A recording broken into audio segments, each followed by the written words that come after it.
பிப்ரவரி மாதம் 27ஆம் தேதி தவக்காலம் முதல் வாரம் வெள்ளிக்கிழமை. முதல் வாசகம். இறைவாக்கினர் எசேக்கியேல் நூலிலிருந்து வாசகம். அதிகாரம் 18, இறைவார்த்தைகள் 21 முதல் 28 முடிய. ஆண்டவர் கூறுவது: தீயவரோ தாம் செய்த பாவங்கள் அனைத்தையும் விட்டு மனம் மாறி என் நியமங்கள் அனைத்தையும் கைக்கொண்டு நீதியையும் நேர்மையையும் கடைபிடித்தால் அவர்கள் வாழ்வது உறுதி. அவர்கள் சாக மாட்டார்கள். அவர்கள் இழைத்த தவறுகள் அனைத்தும் அவர்களுக்கு எதிராக நினைக்கப்பட மாட்டா. அவர்கள் கடைபிடித்த நேர்மையின் பொருட்டு அவர்கள் வாழ்வார்கள். உண்மையில் பொல்லாரின் சாவையா நான் விரும்புகிறேன்? அவர்கள் தங்கள் வழிகளில் நின்று திரும்பி வாழ வேண்டும் என்பதன்றோ என் விருப்பம், என்கிறார் தலைவராகிய ஆண்டவர். நேர்மையாளர் தம் நேரிய நடத்தையை நின்று விலகி தவறிழைத்து பொல்லாரைப் போல் வெறுக்கத்தக்கவற்றை எல்லாம் செய்தால் அவர்கள் வாழ்வரோ? அவர்கள் கடைபிடித்த நேர்மையானது எதுவும் நினைக்கப்பட மாட்டாது. அவர்கள் இழைத்த துரோகத்தின் பொருட்டும் செய்த பாவத்தின் பொருட்டும் அவர்கள் சாவார்கள். ஆயினும் தலைவரின் வழி செம்மையானதாக இல்லை என நீங்கள் சொல்கிறீர்கள். இஸ்ரேல் வீட்டாரே, கேளுங்கள். என் வழியா செம்மையானதாக இல்லை? உங்கள் வழிகள் அல்லவோ செம்மையானதாக இல்லை. நேர்மையாளர் தம் நேரிய நடத்தை நின்று விலகி தவறு இழைத்தால் அவர்கள் தாம் இழைத்த தவறின் பொருட்டு சாவார்கள். பொல்லார் தாம் செய்த பொல்லாப்பினின்று விலகி நீதியையும் நேர்மையையும் கடைபிடித்தால் தங்கள் உயிரை அவர்கள் காத்து கொள்வார்கள். அவர்கள் உண்மையை கண்டுணர்ந்து தாம் செய்த குற்றங்கள் அனைத்தினின்றும் விலகிவிட்டால் அவர்கள் வாழ்வது உறுதி. அவர்கள் சாக மாட்டார்கள். ஆண்டவரின் அருள்வாக்கு. இறைவா, உமக்கு நன்றி. நற்செய்தி வாசகம். நீங்கள் போய் முதலில் உங்கள் சகோதரர் சகோதரிகளிடம் நல்லுறவு ஏற்படுத்திக் கொள்ளுங்கள். மத்தேயு எழுதிய தூய நற்செய்தியிலிருந்து வாசகம். அதிகாரம் 5 வசனங்கள் 20 26 வரை. அக்காலத்தில் இயேசு தம் சீடரை நோக்கி கூறியது: மறைநூல் அறிஞர் பரிசேயர் ஆகியோரின் நெறியை விட உங்கள் நெறி சிறந்திருக்கட்டும். இல்லையெனில் நீங்கள் விண்ணரசுக்குள் புக முடியாது என உங்களுக்கு உறுதியாகச் சொல்லுகிறேன். கொலை செய்யாதே, கொலை செய்கிறவர் எவரும் தண்டனை தீர்ப்புக்கு ஆளாவர் என்று முற்காலத்தவர்களுக்கு கூறப்பட்டிருப்பதை கேள்விப்பட்டிருக்கிறீர்கள். ஆனால் நான் உங்களுக்கு சொல்லுகிறேன், தம் சகோதரர் சகோதரிகளிடம் சினம் கொள்ளுகிறவர் தண்டனை தீர்ப்புக்கு ஆளாவார். தம் சகோதரரையோ சகோதரியையோ முட்டாளே என்பவர் தலைமைச் சங்க தீர்ப்புக்கு ஆளாவார். அறிவிலியே என்பவர் எரி நரகத்திற்கு ஆளாவார். ஆகையால் நீங்கள் உங்கள் காணிக்கையை பலிப்பீடத்தில் செலுத்த வரும்பொழுது உங்கள் சகோதரர் சகோதரிகள் எவருக்கும் உங்கள் மேல் ஏதோ மனத்தாங்கள் உண்டென அங்கே நினைவுற்றால் அங்கேயே பலிப்பீடத்தின் முன் உங்கள் காணிக்கையை வைத்துவிட்டு போய் முதலில் அவரிடம் நல்லுறவு ஏற்படுத்தி கொள்ளுங்கள். பின்பு வந்து உங்கள் காணிக்கையை செலுத்துங்கள். உங்கள் எதிரி உங்களை நீதிமன்றத்திற்கு கூட்டிச் செல்லும் போது வழியிலேயே அவருடன் விரைவாக உடன்பாடு செய்து கொள்ளுங்கள். இல்லையேல் உங்கள் எதிரி நடுவரிடம் உங்களை ஒப்படைப்பார். நடுவர் காவலரிடம் ஒப்படைக்க நீங்கள் சிறையில் அடைக்கப்படுவீர்கள். கடைசி காசு வரை திருப்பிச் செலுத்தாமல் அங்கிருந்து வெளியேற மாட்டீர்கள் என உறுதியாக உங்களுக்கு சொல்லுகிறேன். ஆண்டவரின் அருள்வாக்கு. கிறிஸ்துவே, உமக்கு புகழ். அன்புக்குரியவர்களே, சட்டங்களையும் விதிமுறைகளையும் நியமங்களையும் கடைபிடித்தல் என்பது ஒரு சில வெளிச் செயல்பாடுகளோடு முடிந்துவிடாமல் நமது மனப்பக்குவத்தில் மாற்றத்தை ஏற்படுத்த வேண்டும் என்பதை இன்றைய நற்செய்தியில் இயேசு எடுத்துரைக்கின்றார். கொலை செய்யாமல் இருக்க வேண்டும் என்ற பழைய ஏற்பாட்டு சட்டம் வெளிச் செயல்பாட்டோடு மட்டும் தொடர்புடைய ஒன்று. அது தேவையானது என்றாலும் அது போதுமானது அல்ல. மனநிலையிலும் நாம் நல்லவர்களாக தூய்மையானவர்களாக இருக்க வேண்டும் என்பதையே கோபம் கொள்ளாதே என்ற வார்த்தைகள் வழியாக இயேசு வெளிப்படுத்துகின்றார். இதுவே பரிசேயர்களுக்கும் இயேசுவுக்கும் இடையேயான வித்தியாசம். பரிசேயர்களை பொறுத்தவரையில் சட்டங்கள் என்பவை வெளிச் செயல்பாடுகளோடு மட்டும் தொடர்புடையவை. ஆனால் இயேசுவை பொறுத்தவரையில் சட்டங்கள் புறச் செயல்பாடுகளோடு தொடர்புடையவை என்றாலும் அவை ஒருவரது அகத்தை மாற்ற வேண்டும். அகத்தை மாற்றாமல் புறத்தை மட்டும் மாற்றுவது, வெளியே நன்றாக அலங்கரிக்கப்பட்ட வீட்டின் உட்பகுதியானது குப்பைகளால் நிரம்பி இருப்பது போன்றது. எனவேதான் இயேசு மறைநூல் அறிஞர், பரிசேயர் ஆகியோரின் நெறியை விட உங்கள் நெறி சிறந்திருக்கட்டும், இல்லையெனில் நீங்கள் விண்ணரசிற்குள் புக முடியாது என்று கூறுகிறார். அதாவது பரிசேயர்களது நெறியை விட உயர்ந்தது இயேசுவின் நெறி. அந்த நெறியை நாம் பின்பற்றவில்லை என்றால் முழு மனித வாழ்வாம் விண்ணரசிற்குள் நம்மால் நுழைய முடியாது என்கின்றார். பரிசேயர்கள் மற்றும் மறைநூல் அறிஞர்கள் ஆகியோரின் நெறிக்கும் இயேசுவின் நெறிக்கும் இடையேயான ஒரு சில வித்தியாசங்களை நாம் பார்க்கலாம்.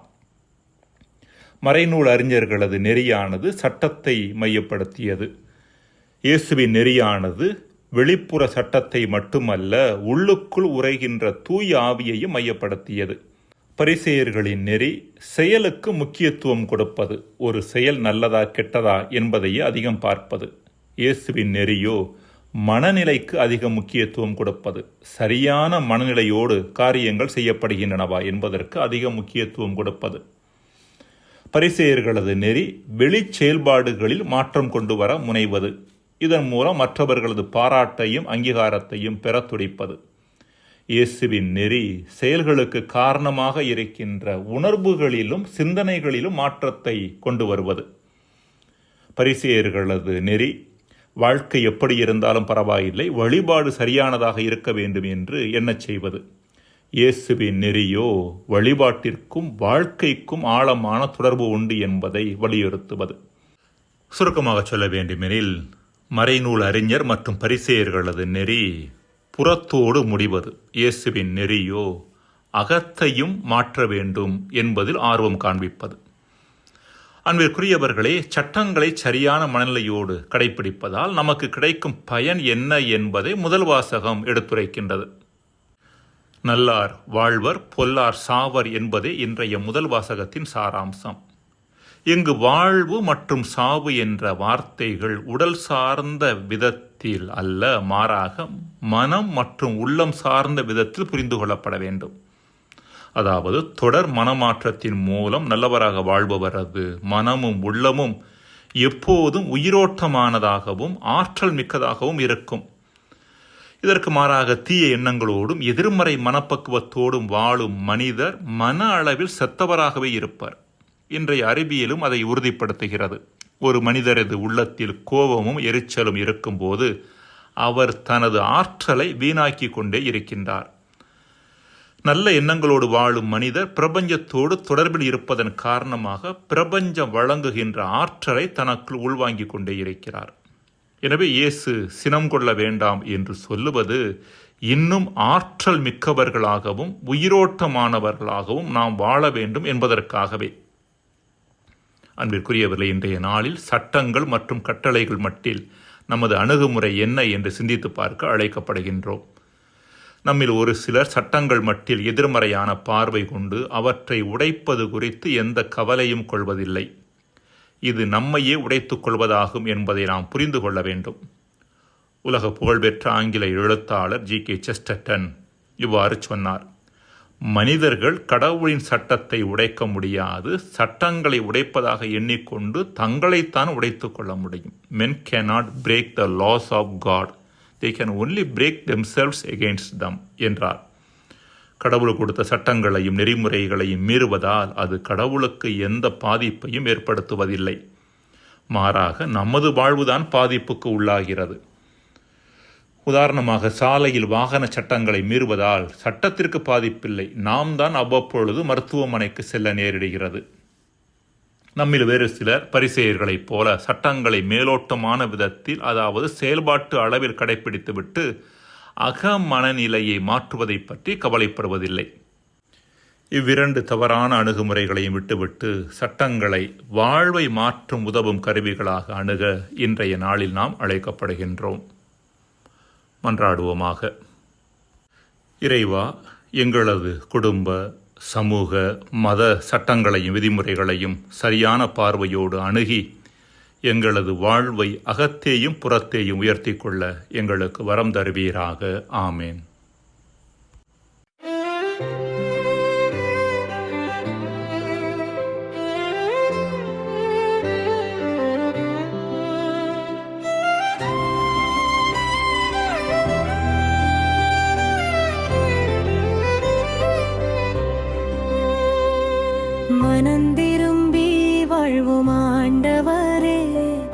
மாறாத அன்பை தாயேசுவே பாவத்தை விட்டு உமை நாடி சமாதானத்தில் நடக்க செய்தம். தீய வழியில் நடந்த என் கால்கள் திரும்பி உமை நாடட்டும். கல்லான இதயம் உருகிடுமே, கருணை ஒளி பொழியட்டும்.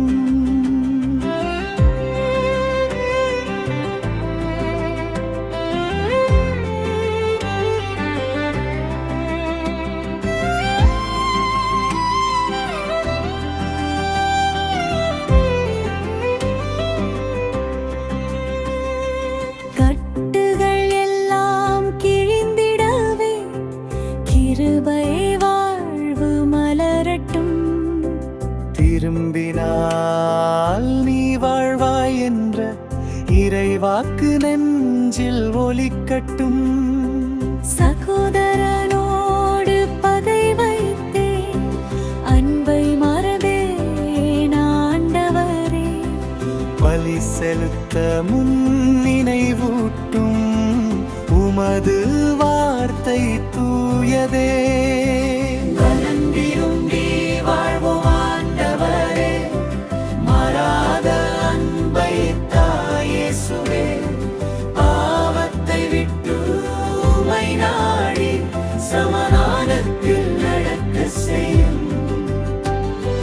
கோபத்தின் தீயை அடைத்தருளி ஒப்புரவு பாதை காட்டிடும். சமாதானத்தின் ராஜாவே சத்திய நீதியில் நடத்திடும். நீதியில் மேலான வாழ்க்கை தரும் நேசர் நீரேசுவே. வெளிப்புற உள்ளமெல்லாம் சுத்தமாய் மாற்றும் ஆண்டவரே. மன்னிப்பு தரும் இதயம் தந்து மாற்றம் செய்யும் ஆவியே, மனம் திரும்பி ஒப்புரவாய் வாழ்த்தும் வழி கற்றருளே. மனம் திரும்பி வாழ்வோம் ஆண்டவரே, மாறாத அன்பை தாயேசுவே பாவத்தை விட்டு உமை நாடி சமாதானத்தில் நடக்க செய். தீய வழியில் நடந்த என் கால்கள் திரும்பி உமை நாடட்டும். கல்லான இதயம் உருகிடுமே, கருணை ஒளி பொழியட்டும். தீய வழியில் நடந்த என் கால்கள் திரும்பி உமை நாடட்டும். கல்லான இதயம் உருகிடுமே, கருணை ஒளி பொழியட்டும்.